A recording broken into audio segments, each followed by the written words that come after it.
All right, so today the question is, can I train my dog to walk on a treadmill from zero experience with treadmills to some experience on a treadmill? First of all, there's something that he really likes, which is a bone, and you'll see how much he likes it. He doesn't want me to take it away from him. He wants it pretty bad. What do they love about these bones? They're fun to chew, and they got that marrow inside. But what I want is for the dog to learn how to walk on a treadmill. So, first thing you do, I think, is gonna be the simplest thing. How about you get on a treadmill, chewing something you like, and the treadmill becomes a safe place to hang out. It's not moving, there's nothing going on. Get the dog up here on the treadmill, let the dog sit, let the dog get used to the treadmill, right? And then I'm gonna wanna keep the dog centered in the treadmill, and I'm gonna wanna put it on the lowest possible speed, absolute lowest possible speed. So I'm gonna give him a little bit of time, let him feel comfortable. He doesn't like it. He doesn't know what's going on up here. So here we go. They say these dogs are smart dogs. We'll see how smart they are. Come on, come, up, up, up. Okay, so I'm gonna center the dog by keeping the neck here, but not making it too tight. Heard a story about Mike Tyson and these stop things. They used to be really long and you could clip them on yourself, and apparently his daughter, like a 4-year-old or 3-year-old daughter, fell on one of these cords, wrapped her neck around it, and died. Look that up about Mike Tyson. I can't imagine anything more horrifying than coming out and finding your daughter or son or child is dead because of something that you had control over and you should not have had there. But you can see what they've done is they've shortened all these cords, and they don't have the big long clips anymore that you can get attached to them. All right, so let's try. All right, that's 1/10 of a mile per hour. And you can see I'm gonna model for the dog walking, right? He can easily walk 1/10 of a mile per hour. He can run almost 24 miles per hour, but he's gonna be scared. So good dog. Yeah, good boy. Come on, good boy. All right, 1/10. Let's speed it up a tiny little bit. I don't want him jumping off, but if I let go of this, you can see he'll easily be able to jump off. And I'm gonna let him off for a second so that he feels in control, right? And I'm gonna turn it off again. And then I'm gonna say, come on, good boy. Yeah, I'll let him get a little bit of his bone so he's got some reward. Good dog. Good boy, come on, come up here, come on. All right, very good. So I'm gonna kind of wrap it around like this and just hold it a little bit. Now, if I fall, I don't wanna have a problem pulling him or having me and him get tangled. So I'm just gonna keep this so that he'll stay centered. And then I'm gonna put it again to 1/10 and just let him walk.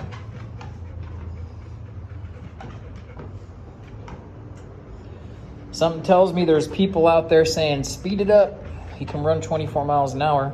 How fast does that thing go? Well, it probably goes, I don't know. I used to run.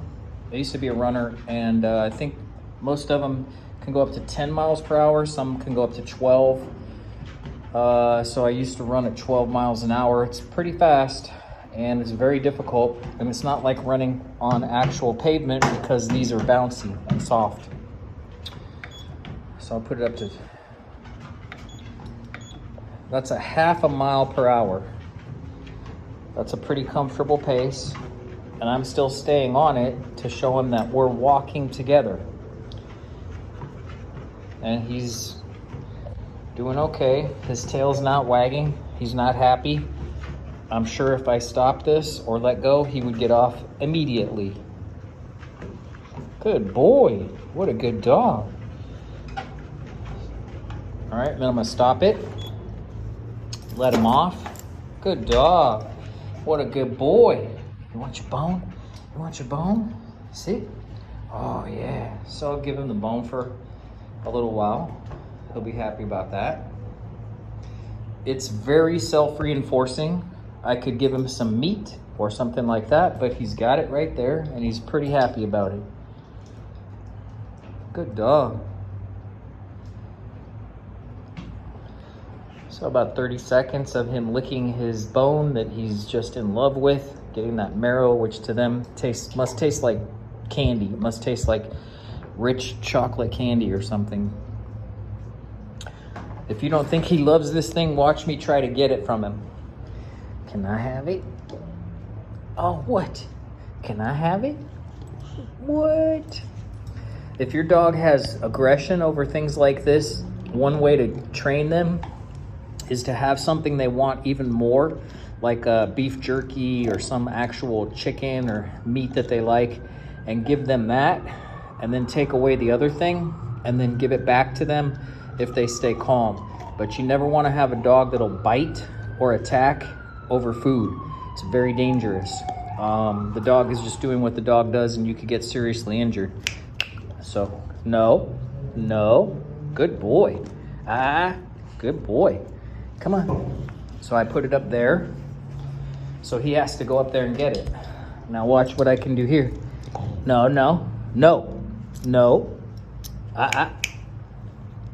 Okay.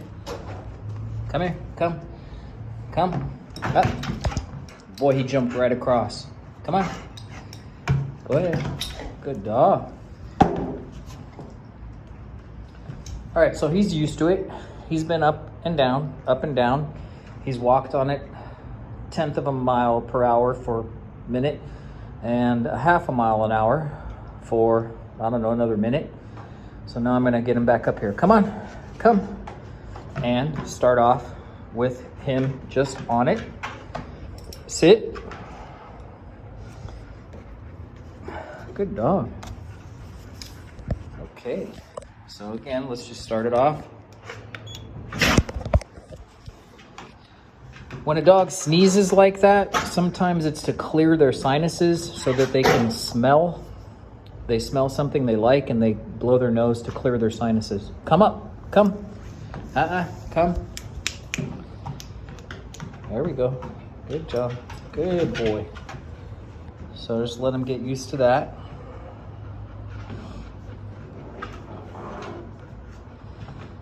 Good dog. Good boy. Just enough for him to stay calm and not get nervous. And we'll go back up to 1/2 a mile an hour where I know he was successful. And he's not gonna step off the back. Now you gotta be careful because their toenails could get stuck in these kinds of things. They could get hurt. Good dog. Good boy. Good dog. Like everybody, I'm really curious just how fast can I get this thing going and he stays on. Of course I'm curious about that. But I don't want the dog to have a bad experience. That would be terrible. That would cause the dog to probably forever have a problem with treadmills. I'm gonna bump it up a little bit to 1 mile per hour.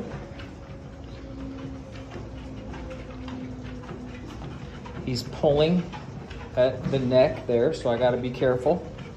Otherwise he would jump off. He's looking down very carefully, right? Maybe 30 seconds of this. And then I think that's enough. Good dog. And in order to make it successful, I'm gonna slow it down back to 1/2 a mile an hour. So it's really easy on him. Good dog. Good dog. He's not pulling too hard at the collar. He doesn't look like he's having a terrible experience. His tail's not tucked. It's down, but it's not tucked. He hasn't gotten hurt. There hasn't been a problem. So you always want to end your training sessions on a good note. So I'm gonna slow it all the way down to 1. Uh-oh, I accidentally speeded it up. I did not mean to do that. I meant to go down. Okay, we'll go back up real quick since I'm here. So that's 1 mile an hour. Whoops, I'm gonna go down to half a mile an hour again.